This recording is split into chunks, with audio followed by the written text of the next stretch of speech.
Terima kasih Anda masih bersama kami di NTV Prime Dialog. Saya Patricia Mapaliei. Pemirsa, jaksa membuat tuntutan tidak biasa dalam perkara dugaan penganiayaan oleh guru Supriyani. Jaksa menyatakan Supriyani terbukti melakukan perbuatan alias memukul korban. Tapi menurut jaksa, niat jahat dari terdakwa tidak dapat dibuktikan. Ini kemudian bertolak belakang dengan pengakuan sang terdakwa yang berulang kali menyatakan tidak pernah memukul korban.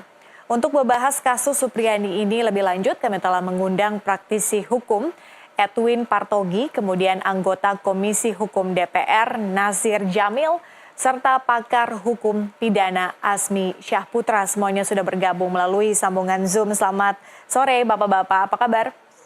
Ya, sore. Assalamualaikum warahmatullahi. Terima kasih sudah kembali bergabung di NTV Prime Dialog. Sebelum kita memulai dialog, kita akan saksikan dulu tayangan berikut ini.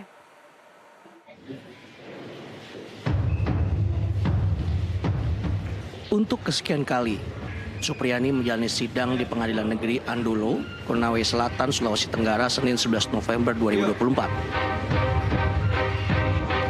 Ini hari yang penting, karena agendanya adalah tuntutan oleh jaksa penuntut umum. Tuntutan dibacakan oleh Ujang Sutisna, yang tidak lain adalah Kepala Kejaksaan Negeri Konawe Selatan. Walaupun perbuatan pidana, aktu reis yang dilakukan oleh terdakwa Supriyani binti Sudiarjo dapat dibuktikan, akan tetapi dalam perbuatannya tersebut tidak dapat dibuktikan adanya sifat jahat, mens rea.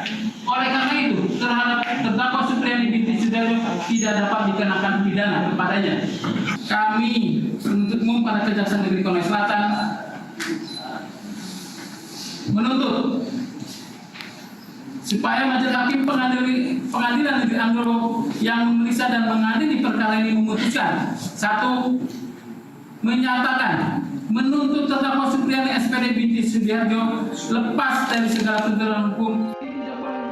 Menurut jaksa, terdakwa telah memukul korban, yaitu seorang anak polisi yang bertugas di kepolisian sektor Baito. Tapi, sekalipun ada perbuatan memukul, jaksa menyatakan guru honorer itu tidak terbukti punya niat jahat. Nah, ini menurut kami juga sesuatu yang aneh ya. Karena bagaimana seseorang bisa dinyatakan bersalah tidak ada mens reanya di situ. Nah, kalau kita ingin melepaskan atau membebaskan seseorang dari suatu perbuatan kan cuma dalam KUHP kan cuma ada dua, yaitu alasan pembenar dan alasan pemaaf. Nah, ini kan tidak jelas bahwa tidak ada mens rea itu tidak masuk sebagai alasan pembenar atau alasan pemaaf. Inilah yang bikin tuntutan itu jadi perbincangan. Hal yang tidak biasa, tapi itulah kenyataannya. Sang terdakwa Supriyani berulang kali menyatakan tidak pernah memukul korban, seperti dituduhkan kepadanya. Senang alhamdulillah mudah-mudahan itu bisa.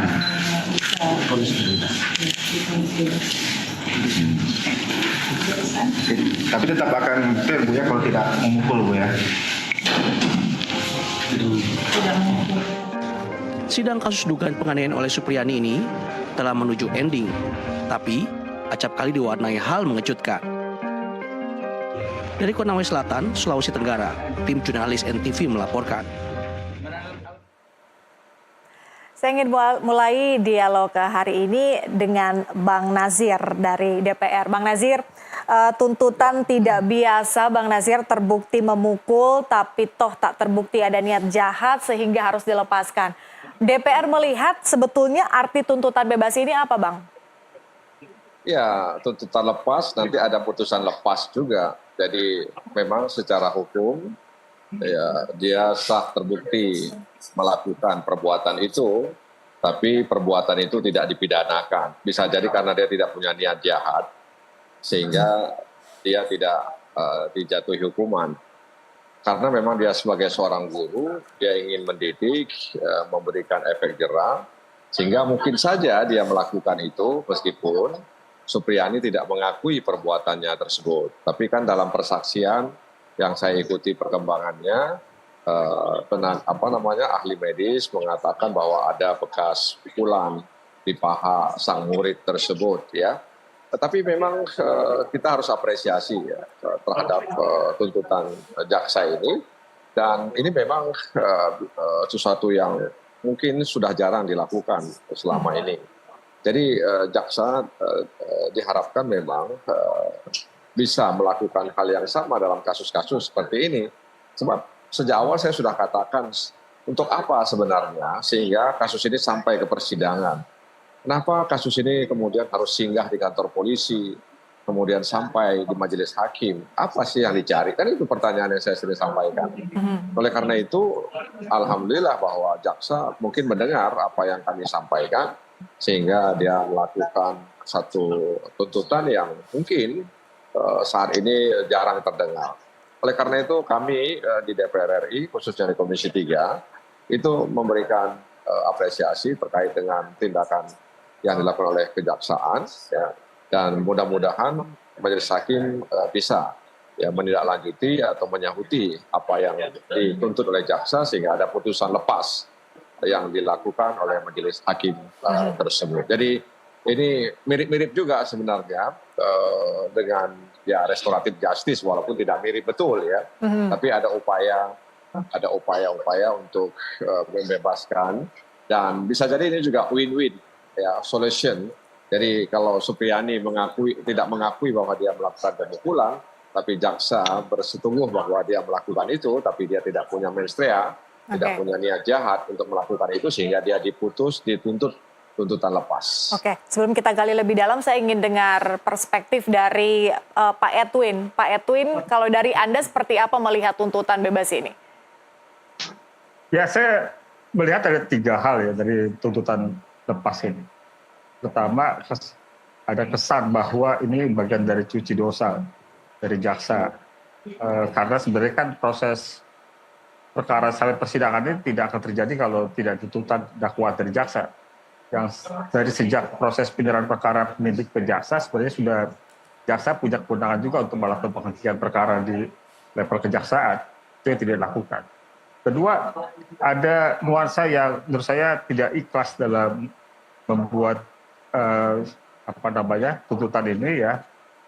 Sebenarnya kan kalau berdasarkan fakta persidangan yang kita baca, yang kita dengar, yang dari saintifik aja lah, yang dari berdasarkan bukti yang saintifik, keterangan ahli, ada dokter forensik Rumah Sakit Bayangkara, Dr. Raja Alfat yang mengatakan bahwa luka yang dialami oleh D tersebut tidak disebabkan oleh pukulan sapu ijuk. Gitu. Kalau kita lihat ini lukanya ini bukan luka bebar, tapi katanya itu luka melepuh seperti luka bakar, dan yang kedua seperti luka lecet. Gitu. Sehingga bila merujuk pada dokter forensik ini saja, ini kemudian itu membantah alat bukti atau barang bukti yang diajukan sebagai alat kekerasan, yaitu sapu ijuk ya, dari keterangan dokter ini. Yang ketiga, saya merasa memang kemudian jaksa berupaya berubah posisi ya, menjadi pahlawan dalam posisi perkara ini, kemudian membuat tuntutan lepas gitu. Itu ya, yang Anda maksud bagian dari cuci dosa?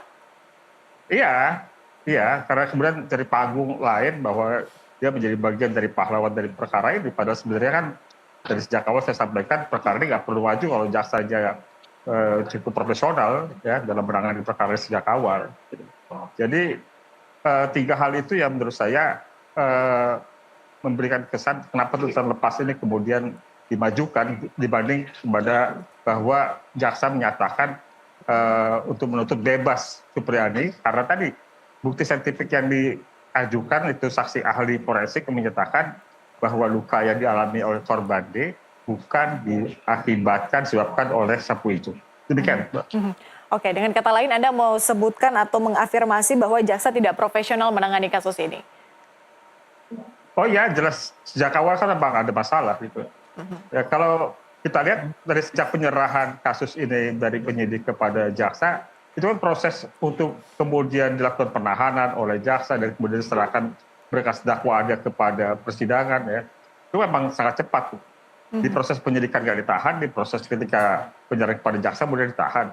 Ya kemudian juga pelepasan Supriyani dari tahanan itu kan karena putusan pengadilan, penetapan pengadilan. Oke. Bersama kita juga sudah bergabung kuasa hukum korban untuk kasus Supriyani, ada Laude Muhram. Pak Laude, selamat sore. Selamat sore, Bu. Terima kasih sudah bergabung Pak Laude. Saya akan langsung saja menanyakan, kalau saya tanyakan tadi ke beberapa narasumber terkait dengan tuntutan bebas dari JPU untuk Supriyani. Bagaimana kuasa hukum korban melihat hal ini? Apa artinya untuk kuasa hukum korban?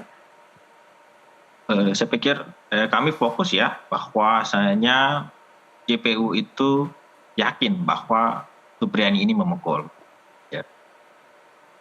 Dan sebenarnya tidak sejauh ini masalahnya. Manakala Supriyani ini tidak berbelit-belit ya dalam proses restoratif justice yang sudah diupayakan ya. Jadi perlu kita ketahui bersama bahwa sebelumnya kasus ini sudah diupayakan 6 kali mediasi. Namun terakhir kita bisa melihat bahwa bagaimana inkonsistensi dari sikap Supriyani itu sendiri. Dan itu sebetulnya sudah terjadi juga di mediasi sebelumnya. Bahwasanya sebelumnya Supriyani mengaku, kemudian menjadi tidak mengaku. Jadi ada banyak juga pihak-pihak yang terlibat, namun banyak juga pihak-pihak yang menghambat sebenarnya proses mediasi ini. Kita tidak tahu dengan motivasi apa, apakah mencari panggung ataukah motivasi-motivasi lain. Siapa yang Anda maksud, pihak yang mana? Ya, saya tidak menyebut siapa ya, yang jelas kenapa alur Supriyani ini terlalu panjang seperti itu, seperti yang dimaksud tadi Pak Nasir, Pak Edwin, itu kan kita sayangkan bahwa alurnya terlalu panjang. Sebenarnya proses mediasi itu bahkan sebelum persidangan sudah difasilitasi ya, baik itu Pak Kajari, Pak Kapolres ya, terakhir juga Bupati sampai turun tangan. Namun sikap Supriyani ini berubah-ubah ya seperti itu. Ya. Oke, kemudian ya. Silakan dilanjutkan Pak Laude. Lebih lanjut ya. Kemudian berdasarkan keterangan ahli itu sebenarnya yang mencuat ke publik itu adalah simplifikasi ya dari pertanyaan dari kuasa hukum Supriyani itu sendiri ya, bahwa betul luka yang disebabkan itu bukan karena sapu, dan ahli itu membenarkan seperti itu. Namun majelis hakim mengurai lebih lanjut pertanyaan-pertanyaan itu dengan menautkan apakah faktor waktu, faktor variabel lain, apakah kemungkinan digaruk, ada kegatalan, ya, seperti atau kan ada gesekan. Jadi ini juga berkesesuaian dengan keterangan-keterangan saksi lainnya, ya, termasuk ibu korban yang melihat awal luka itu adalah memar merah kehitam-hitaman seperti itu. Jadi tidak langsung terbuka seperti itu. Bahwasanya pertanyaan kuasa hukum Supriyani yang menggiring ya bahwa luka itu diakibatkan bukan sapu, ya benar, hanya saja itu terlalu disimplifikasi dan itu sesuai dengan framing awal kasus ini bahwa luka ini dibuat-buat, bahwa luka ini adalah rekayasa. Seperti itu adalah sebuah simplifikasi yang sangat berlebihan dan mengalami ini ya framing, akhirnya publik menerima bahwa wah ini kayaknya dibuat-buat, ini lukanya tidak masuk akal. Tapi notabene ya kalau kita mengelaborasi keterangan hakim lebih jauh itu bisa terurai dari faktor waktunya, variabel-variabel apa yang terjadi, dan itu ahli menjawab ya sesuai dengan kompetensinya ya, saya pikir seperti itu. Dalam arti kuasa hukum korban kemudian memaklumi adanya tuntutan bebas dari JPU untuk Supriyani. Persoalan itu kami berpendapat JPU kurang tajam ya, jangan setengah-setengah kalau seperti itu. Kalau memang terbukti ya kita tinggal berdebat persoalan mens rea. Persoalan mens rea kan kita bisa menukar lagi, itu perdebatan yang sangat teoritis, ada Williams Acquaintance dan sebagainya ya. Saya pikir inilah pintu masuk bahwasanya dalam titik ini Supriyani terbukti memukul, itu saja. Oke. Pak Laude dan juga narasumber lainnya kita harus jeda terlebih dahulu untuk azan maghrib. Kita akan lanjutkan usai jeda, pemirsa tetaplah bersama kami.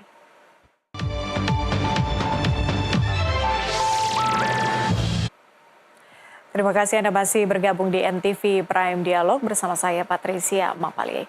Kita akan lanjutkan dialog dan di segmen ini saya akan mulai dari Pak Asmi. Pak Asmi, Anda sebagai pakar hukum pidana, bagaimana sebetulnya memaknai tuntutan jaksa, tuntutan bebas jaksa untuk kasus Supriyani ini? Ya, kalau kita bicara tentang regulasi, dikatakanlah undang-undang kejaksaan sendiri, termasuk pedoman Jaksa Agung, memang mengatur tentang tuntutan bebas. Jadi, walaupun ada dalam keadaan-keadaan yang tertentu, pasti ini terjadi. Jadi bukan hal yang aneh karena regulasinya. Kalau kita lihat pedoman JA nomor 3 tahun 2019 itu mengatur bisa melakukan tuntutan bebas termasuk dalam kewenangan dan melakukan tugasnya. Jaksa itu harus melihat nilai-nilai yang hidup dalam masyarakat, rasa kemanusiaan dan segala macam. Jadi tidak juga bisa semena-mena. Tapi ini sangat kontradiktif seharusnya. Kontradiktif jika kita sandingkan dengan upaya penahanan kemarin. Kalau penahanan itu kan dia sudah terbukti, diduga keras melakukan tindak pidana dan ada 2 alat bukti. Tapi di sisi lain dia melakukan tuntutan bebas itu kan tidak ada bukti, tidak ada kesalahannya tidak terbukti, tindak pidana yang didakwakan tidak terbukti, alat buktinya kurang, katakanlah begitu. Berarti kan terjadi kontradiktif. Artinya fase jaksa peneliti di tahap awal, jadi kan apakah jaksa peneliti penerima berkas akhirnya berbeda dengan jaksa yang menyidangkan dalam persidangan. Jaksa yang menyidangkan di dalam persidangan ketukan hati nuraninya, moralnya bersuara. Ini tidak seperti ini melihat faktanya. Tapi jaksa peneliti berkas berarti kurang hati-hati. Biasanya ini juga akan kena sanksi kinerja, gitu loh. Jadi pasti akan ada. Jadi pedoman Kejaksaan Agung itu biasanya kalau terjadi unprofesional, gitu loh, unprocedural juga segala macam, ya ini akan dikenakan. Jadi jaksa peneliti kemarin itu biasanya akan punya catatan tersendiri berkaitan tentang kinerja. Kira-kira itu. Artinya Anda juga sepakat bahwa menyebutkan bahwa dalam hal ini jaksa juga tidak profesional atau kurang profesional mungkin.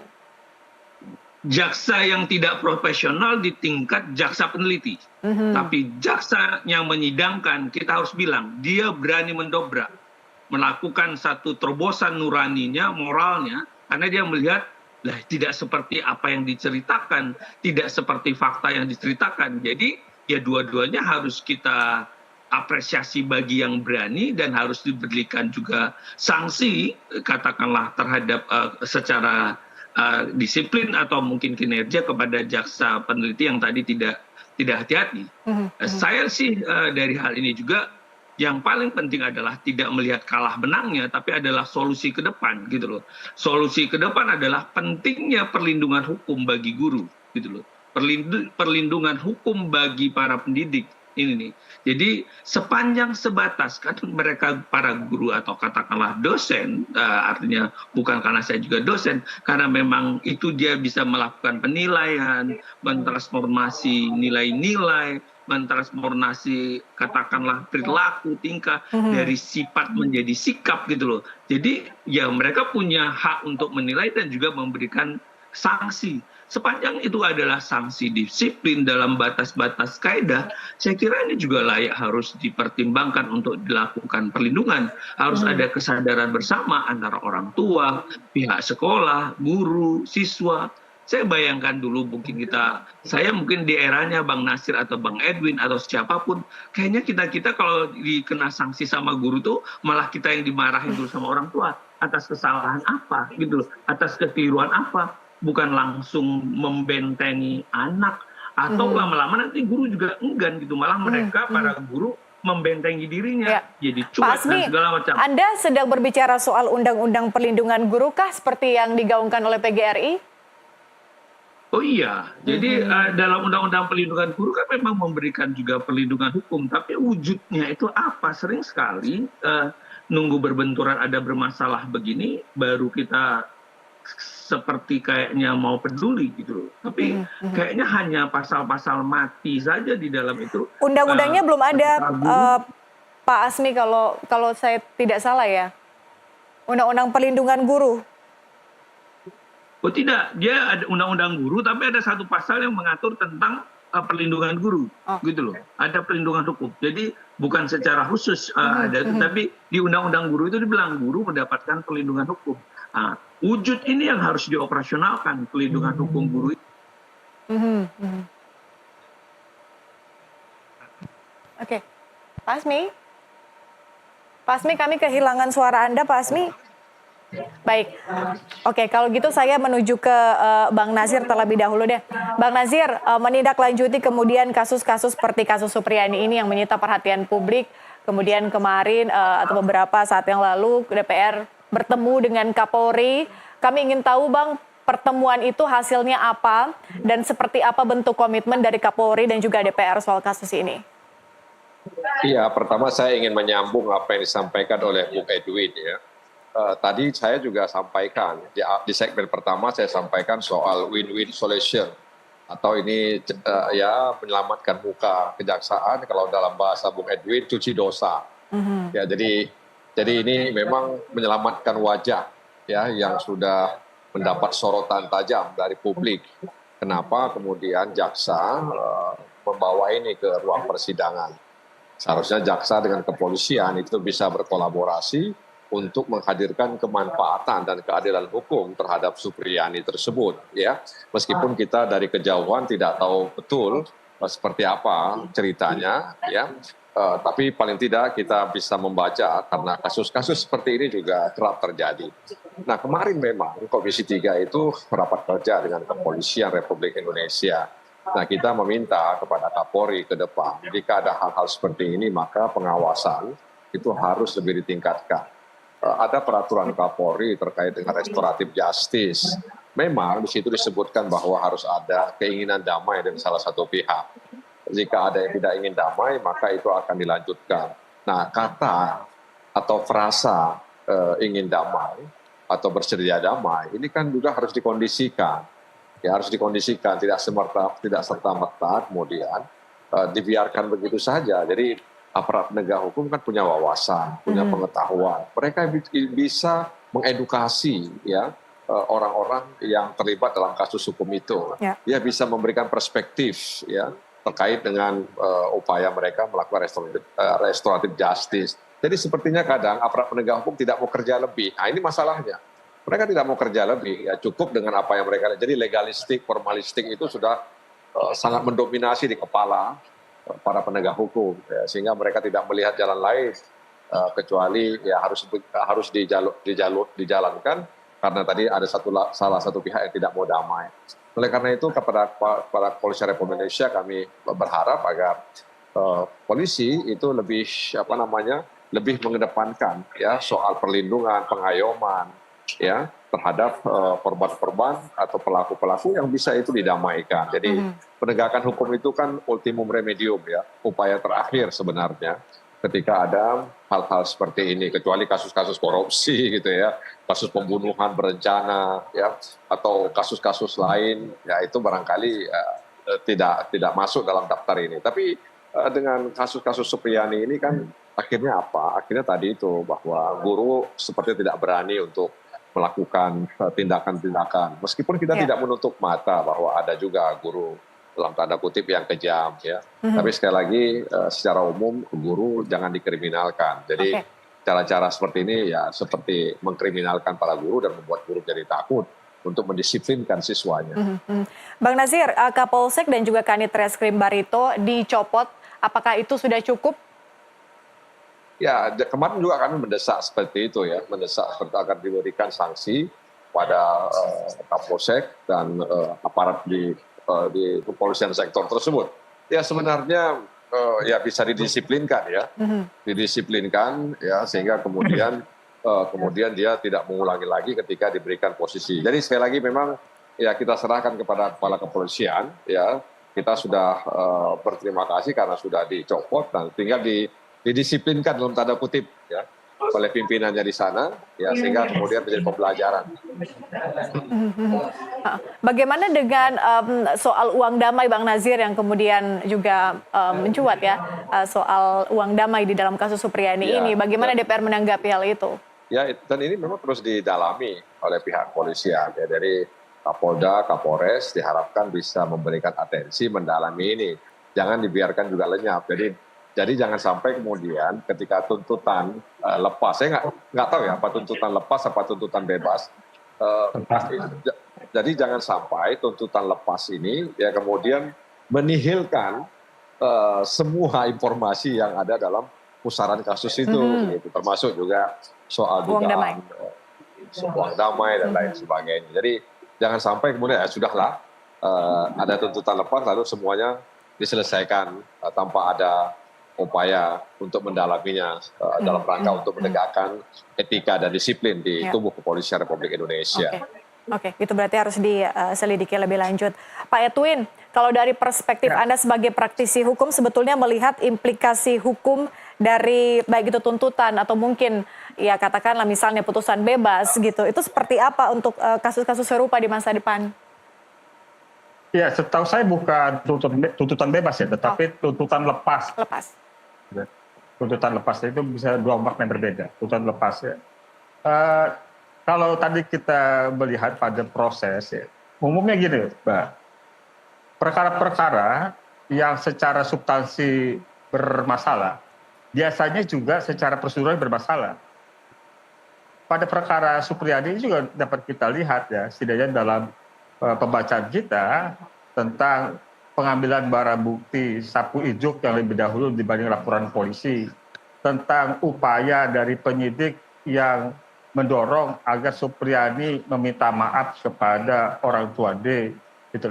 Kemudian tentang permintaan uang sebesar 50 juta, yang kemudian berbuntut dengan pencopotan Kapolsek dan Kadin Serse.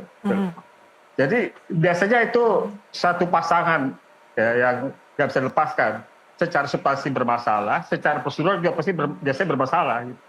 Jadi maksud saya kita harus melihatnya secara utuh bahwa di Supriyadi memang dituduhkan melakukan penganiayaan, tetapi tadi saya sampaikan berdasarkan pembacaan kita dari media yang ada, dari pemberitaan yang ada, bahwa saksi ahli forensik pun mengatakan luka yang diderita oleh korban D itu bukan oleh sapu ijuk kalau berdasarkan lihat lukanya. Nah, saya mau menyampaikan yang saintifik aja untuk juga bisa menambahkan bahwa sebenarnya keterangan saksi guru yang lain juga menyatakan bagaimana sosok Supriyadi. Ya, jadi kalau kita ngomong pembuktian, ada pembuktian dari keterangan ahli, ya, dan juga ada pembuktian dari keterangan saksi yang bersesuaian, gitu loh. Yang menyatakan bahwa lukanya bukan sapu ijuk, kemudian saksi guru-guru yang lain juga mendukung Supriyadi, yang mereka katakan bahwa Supriyadi tidak pernah melakukan itu. Gitu.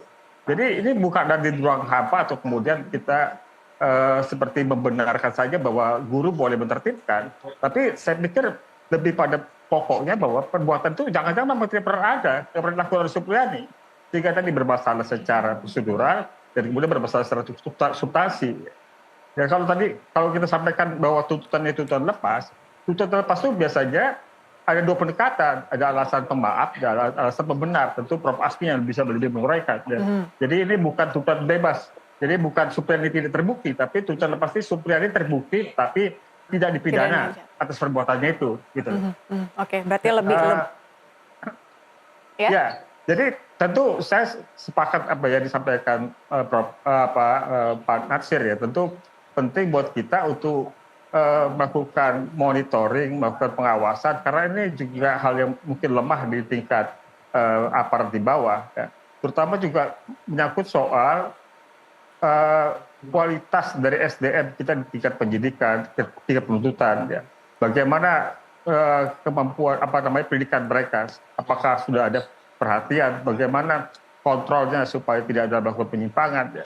Ini kan ada kesan abuse karena sentimen the cop, esprit de corps, ya, kemudian disalahgunakan. Dia kanit intel di polsek itu, dia lapor di polsek itu, dia memproses polsek itu, ya. Jadi ada esprit de corps yang kemudian menjadi abuse, gitu, ya. Ya, ini yang sebenarnya juga bukan pada kasus ini kita lihat, kasus yang sama kita lihat pada kasus Vina, gitu loh. Dan saya menantikan Pak Natsir dan Komisi 3 untuk memberikan perhatian juga pada kasus Vina Cirebon. Ya. Jadi dari polisi oleh polisi untuk polisi gitu ya. Oke, Pak Nasir mungkin bisa Bang Edwin sebelum lanjut mungkin Bang Nasir mau mengomentari soal tadi yang disampaikan oleh Pak Edwin. Iya, tentu saja itu masukan ya, dan memang itu juga sering kita berikan kepada institusi kepolisian bahwa pengawasan di level bawah itu memang harus ditingkatkan, dan memang sampai ke polsek itu kan kadang terlalu jauh, sehingga kemudian pengawasan dari kepolisian resor itu memang harus lebih kuat ya, apalagi di daerah-daerah pedalaman itu kan jarang bisa terpantau dengan baik. Jadi memang ini juga menjadi persoalan ya. Jadi laporannya dibuat oleh polisi, dia bekerja di kepolisian sektor, ya sehingga ini terus terang saja kan kultur yang terjadi di kepolisian itu membuat kasus ini kemudian meluncur dengan cepat. Itu sudah disampaikan kepada Kapolri, Bang Nasir? Iya, kita sudah sampaikan kemarin ya supaya pengawasan atau presisi yang menjadi tagline-nya Kapolri itu benar-benar sampai ke bawah gitu. Jangan hanya ada di level kabupaten kota, tapi harus sampai kepada tingkat kecamatan. Jadi akurasi dalam menangani perkara ya itu menjadi harga mati kalau kita merujuk kepada tagline presisinya Jenderal Listio Sigit Prabowo. Ya, oke. Bang Nazir Jamil harus meninggalkan kita di segmen ini. Terima kasih Bang Nazir sudah bergabung di NTV sama-sama Prime semuanya. Dialog dan memberikan perspektif dari DPR. Terima kasih Bang Nazir sekali lagi. Kita jumpa di lain kesempatan. Kita lanjutkan tentu dengan narasumber yang lain. Saya ingin menuju ke Bang Laode dulu deh. Bang Laode, mencermati atau mungkin mendengar tadi pernyataan dari narasumber lain, Anda tentu mendengarkan, menyimak soal cuci dosa jaksa, kemudian soal proses penyidikan, tadi juga dikomentari soal uang damai. Apa yang sebetulnya ingin Anda sampaikan dalam forum ini? Saya pikir kita harus lebih mendalami fakta-fakta yang terjadi. Bahwasanya memang tidak banyak orang yang berpikir dari perspektif korban. Tidak banyak orang yang turun langsung di lapangan. Tidak banyak orang yang memeriksa fakta-fakta terjadi dari perspektif korban. Jadi korban ini ya menurut saya ya, korban ini sudah jatuh tertimpa tangga pula ya. Jadi anaknya sudah dipukul lalu dihakimi oleh media habis-habisan ya. Bahwasanya misalnya tadi apa yang ditujukan terjadi abuse of power di dalam sehingga kasus yang dilaporkan itu tancap gas, sebenarnya itu bisa kita lihat dari prosedur yang ada.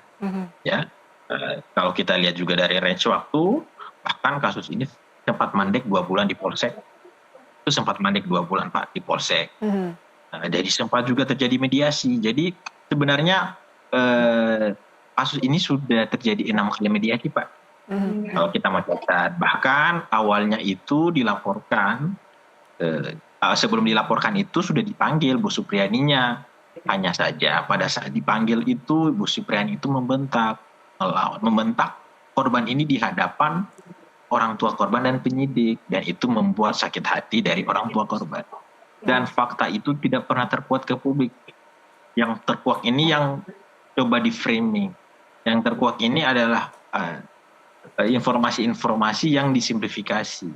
Nah, apalagi kalau sejak awal kita lihat permintaan uang 50 juta itu dialamatkan kepada orang tua korban yang menjadikan objekan anaknya ini untuk memeras. Padahal itu akhirnya dalam rentang waktu belakangan ini terbukti bahwa yang minta uang itu adalah siapa-siapa, itu terbukti. Dan itu tidak pernah diminta oleh orang tua korban.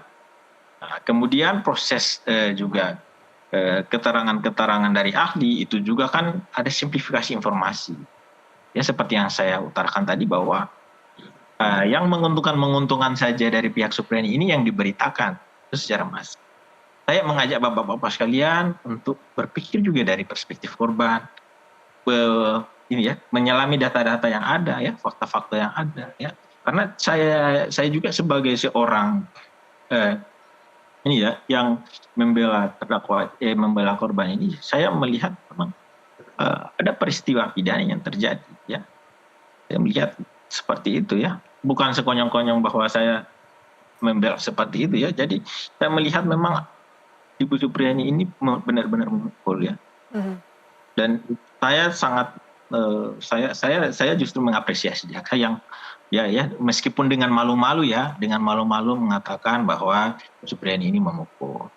Seperti itu. Meskipun ya dengan setengah hati ya, mencoba juga mencari bendera betul bahwa mencuci dosa. Karena barang ini kan awalnya sudah P21 ya. Betul dari Prof. Asmi juga tadi menerangkan bahwa ini sudah diduga kuat. Oh, kenapa tiba-tiba malu-malu ya mengatakan bahwa Ibu Supriyani bersalah ya. Saya pikir tujuan kita semua baik. Bahwa dari kami juga, pihak korban juga sebenarnya tidak ingin masalah ini sejauh ini.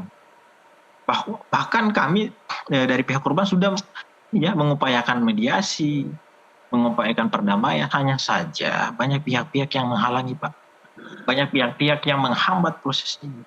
Dan justru itu didukung oleh sikap Supriyani ini yang berubah-ubah. Dan publik sudah terlanjur jatuh cinta dengan Supriyani. Publik tidak mau tahu lagi fakta-fakta dari perspektif korban. Saya pikir itu saja yang saya ingin sampaikan dalam kesempatan ini. Oke. Terima kasih. Baik, Bang Laude, NTV tidak dalam hal memihak.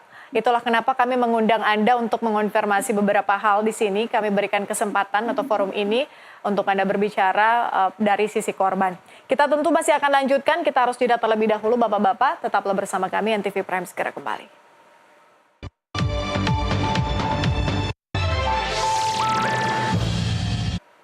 Terima kasih Anda masih bergabung di NTV Prime Dialog. Kita akan lanjutkan perbincangan kita di NTV Prime Dialog hari ini. Saya ingin ke Pak Asmi terlebih dahulu. Pak Asmi, saya ingin menyamakan persepsi terlebih dahulu atau mungkin diksi dari sisi hukum. Artinya ini disebutkan tuntutan lepas atau tuntutan bebas sebetulnya Pak Asmi? Ya, kalau kita lihat aturan itu, kalau ke dalam KUHAP sendiri sih memang menggunakan tuntutan lepas ya, onslah dan prisplah. Jadi ada bebas gitu kan, dan ada memang onslah tuntutan. Jadi ada perbuatan itu ada, tapi tidak bisa dipidana. Tapi dalam katakanlah peraturan Jaksa Agung itu membuat ada juga bisa menggunakan, kalau kita lihat dalam pedoman Jaksa Agung itu menggunakan kata tuntutan bebas gitu loh. Nah, jadi artinya bisa saja kan memang undang-undang secara khusus ada pedoman JA yang tadi itu kan ada perubahan Undang-Undang Nomor 11 Tahun 2021 berkaitan tentang kejaksaan. Di pasal 8-nya itu jaksa itu bertindak dalam melakukan kewenangannya itu menggunakan hukum nurani, nilai kemanusiaan, nilai-nilai keadilan yang ada dalam masyarakat gitu loh. Saya kira ini yang menjadi poin penting sehingga jaksa berani menerobos. Itu yang tadi saya bilang, apapun adanya di luar kontradiktif dalam fase penerima berkas dengan fakta yang ada dalam persidangan. Karena lagi-lagi, sebagaimana kita ketahui terkadang berkas perkara ini kan hanya dilimpahkan saja, hanya lihat berkas. Terkadang tidak bersentuhan langsung dengan manusianya, dengan subjek hukumnya. Jadi kadang ya teman-teman kejaksaan juga terbatas. Ini yang mungkin ke depan berkaitan tentang sekarang masyarakat sudah terbuka, informasi yang sudah terbuka. Saya kira jaksa harus masuk dari awal, tidak hanya dibatasi dalam ruang lingkup berkas perkara. Tapi jaksa melihat bisa mengkonfirmasi kepada orang-orang atau pihak-pihak yang terkait tersebut. Ini juga yang harus dilakukan dalam perubahan hukum acara pidana ke depan. Termasuk katakanlah kalau kasus ini katakanlah secara spesifik kita lihat ini kan baru kasus pertama sekali dilakukan, nilai kerugiannya juga tidak tinggi gitu loh ya. Jadi memang ada yang mungkin mau main sirkus sih dari awal menurut saya ya, katakanlah guru ini. Jadi ada upaya sirkusnya juga, nggak tahu sirkusnya dari siapa. Apalagi tadi rekan kita tadi menyatakan ada delay juga di kantor polisi selama 2 bulan. Ada apa ini sampai harus terpending 2 bulan? Seharusnya kepolisian juga udah punya RJ juga di tingkat bawah, kejaksaan juga udah punya rumah RJ-nya juga. Artinya 2 filter ini kenapa gitu? Berarti ada kan yang penumpang gelap yang nebeng dalam kasus ini juga. Kalau kita lihat, loh cuman perkara ini baru pertama dilakukan kok oleh ibu guru itu atau kepada anak itu. Nah, syarat RJ kan bisa terpenuhi. Nilai kerugian juga masih tidak tinggi, mungkin di bawah 2,5 juta atau bagaimana yang mungkin dialami. Ya seharusnya dari awal penyidikannya harus objektif, penyidikannya harus teliti, penyidikannya harus profesional, penyelidikannya harus humanis. Tapi kenapa baru di tengah jalan baru humanis gitu loh. Berarti ada sesuatu yang tidak terang di awal mestinya. Ya. Oke, saya ingin beralih ke Pak Edwin. Pak Edwin, apakah dengan tuntutan lepas ini bisa kita sebutkan merupakan kemenangan kecil untuk Supriyani, Pak Edwin?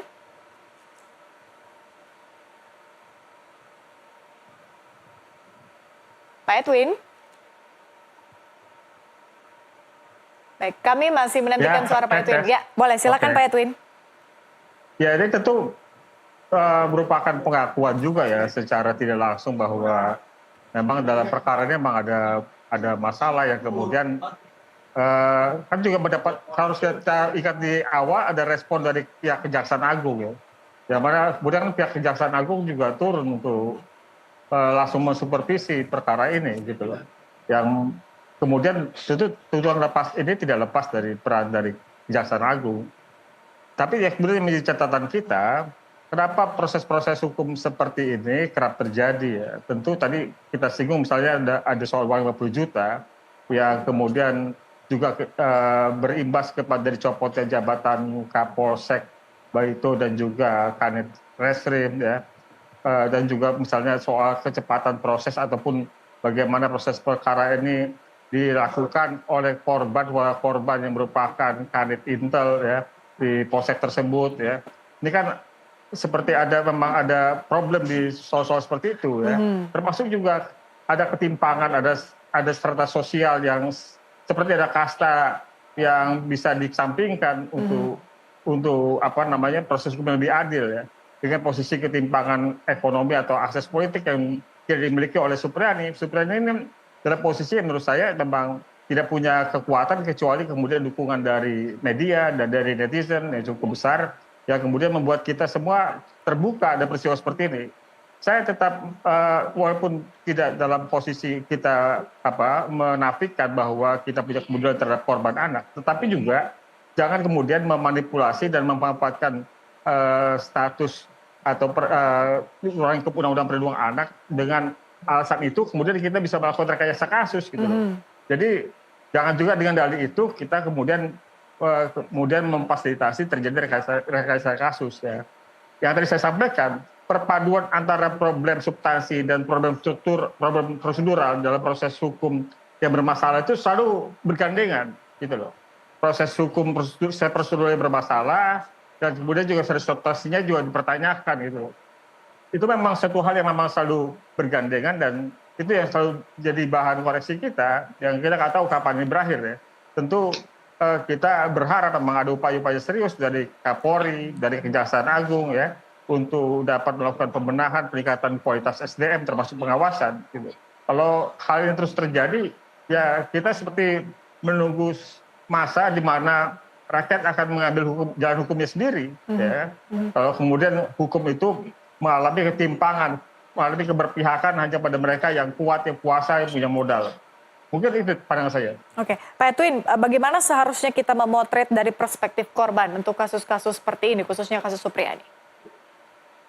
Ya, tentu kita ada pada posisi korban apabila memang peristiwa itu memang benar adanya, gitu loh.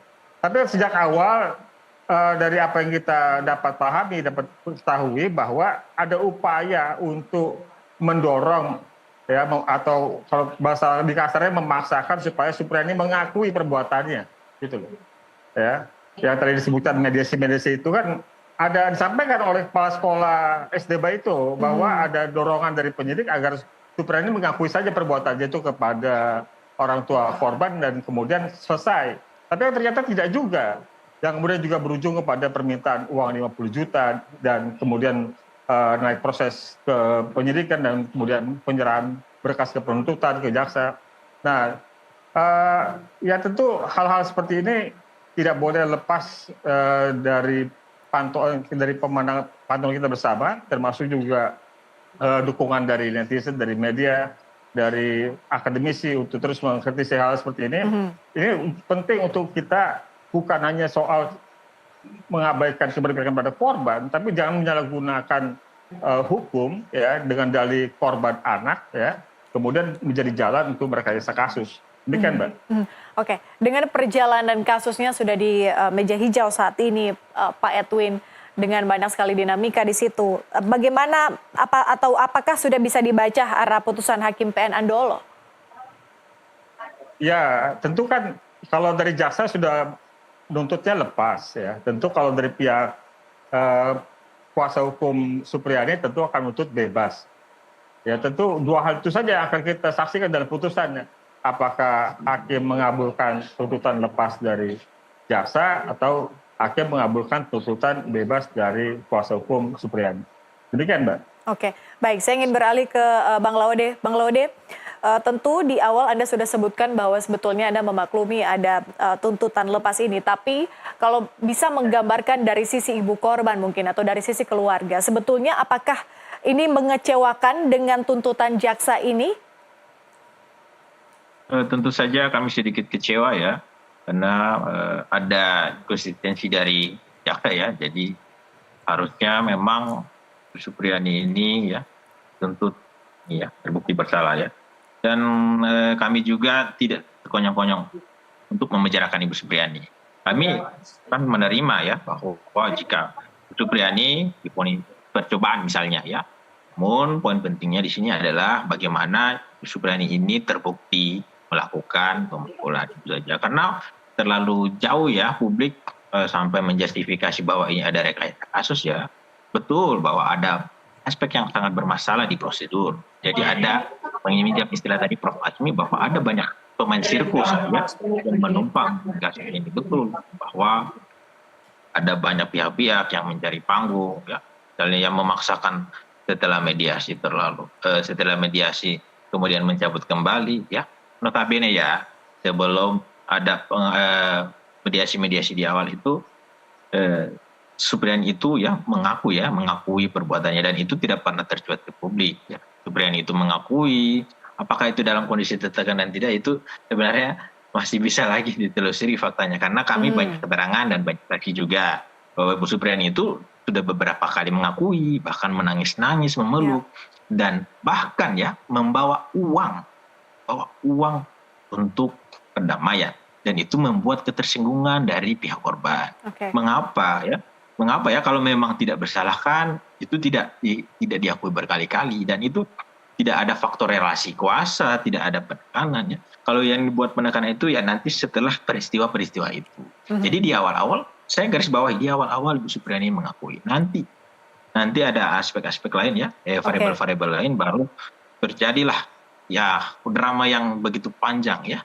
Saya pikir tujuan kita ya bukan menghukum Ibu Supriyani tapi membuktikan bahwa dia benar-benar mukul. Baik, Bang Laude terakhir untuk Anda. Kuasa hukum Supriyani kemudian menyebutkan bahwa jika bebas, Supriyani akan lapor balik Aibda WH dan juga Polsek Baito untuk alasan kriminalisasi kasus. Tanggapan Anda? Saya pikir silakan saja ya, sepanjang itu hak dari mereka ya. Namun ya kita menunggu juga ya putusan seperti apa ya. Kami juga bukan mencari siapa yang menang dan salah. Itu arahnya kita ini sebenarnya bagaimana kita menuju pada keadilan restoratif. Bagaimana hak-hak anak dipulihkan ya. Alhamdulillah dari KPAI tadi, dari Dinas P3A juga Kabupaten Kongsel sudah mengadakan juga trauma healing ya. Ngajak anak-anak supaya tidak ini ya pemulihan kondisi psikisnya. Sudah banyak pihak-pihak yang turun ya dalam rangka memulihkan keadaan ini. Ya, untuk dari Supriyani sendiri ya kami berharap ya bahwa Ibu Supriyani ini mengesyafi perbuatannya dan tidak ada lagi Supriyani lain. Dan terakhir masalah juga harus ada perbaikan regulasi seperti yang beberapa kali disinggung oleh Prof. Azmi ya. Harus ada juga demarkasi yang jelas. Kalau yang mana ini tindakan mendisiplinkan, yang mana ini tindakan kekerasan ya. Jangan sampai kita sekonyong-konyong ini ya berlindung dari kata mendisiplinkan ya atau sekonyong-konyong berlindung dari kata-kata lain lah yang menghaluskan tindakan-tindakan kekerasan. Jadi beda mendisiplinkan dengan kekerasan violence ya. Saya kira Prof. Azmi sangat. Baik, Pak Azmi terakhir, apa pelajaran terpenting dari kasus Supriyani khususnya untuk institusi Polri maupun juga kejaksaan? Oh ya, pada akhirnya kita diminta untuk lebih teliti, lebih profesional, lebih objektif, lebih bening, jangan terlalu buru-buru. Artinya kalau semua pihak itu objektif, tidak ada keberpihakan, tidak ada kepentingan, itu asik. Tapi kalau dari awal sudah ada kepentingan terselubung, sudah ada keberpihakan, akan ingin mencari keuntungan tertentu atau mengorbankan orang lain. Saya dalam kelas selalu bilang sama anak-anak itu, kalau Anda masih merasa sakit, yaitu Anda hidup. Tapi kalau sudah dalam level bisa merasakan sakitnya orang lain, itulah manusia. Hari ini itu yang memang kita mau tempuh menjadi manusia Indonesia yang seutuhnya, gitu loh. Jadi jangan marilah berkolaborasi yang indah, mari yang bersinergis yang paling indah. Yuk telusurin dulu, jangan apa-apa asal main lapor. Kalau begini kan rugi semuanya, rugi waktu, rugi tenaga, rugi pikiran. Padahal banyak hal yang mungkin bisa kita lakukan, hal-hal terbaik buat bangsa ini, gitu loh. Karena ngurus itu nguras waktu, pikiran, tenaga, finansial, hati, semuanya itu. Jadi ini lagi-lagi ke depan, yuk kita bangun kesadaran hukum yang baik kepada masyarakat, yuk kita semakin sosialisasikan, yuk kita semakin edukasi, yuk semakin kita cegah, termasuk teman-teman lawyer juga. Jadi tidak hanya ini, harus menyampaikan edukasi-edukasi yang seimbang kepada masyarakat. Inilah konsekuensi daripada negara hukum itu, mengequalkan supaya kita tertata. Sesuatu yang tertata itu pasti indah, termasuk dalam hal ini tertatanya institusi dan fungsi lembaga penegak hukum dan masyarakat. Baik, Asmi Syahputra, pakar hukum pidana, kemudian ada Pak Edwin Partogi, praktisi hukum, dan juga Bang Laude Buhrom, kuasa hukum korban dalam kasus Supriyani. Terima kasih Bapak-Bapak sudah bergabung di NTV Prime Dialog. Kita jumpa lagi lain kesempatan. Selamat malam. Pemirsa jangan kemana-mana, usai jeda NTV Prime Bulletin akan kami lanjutkan.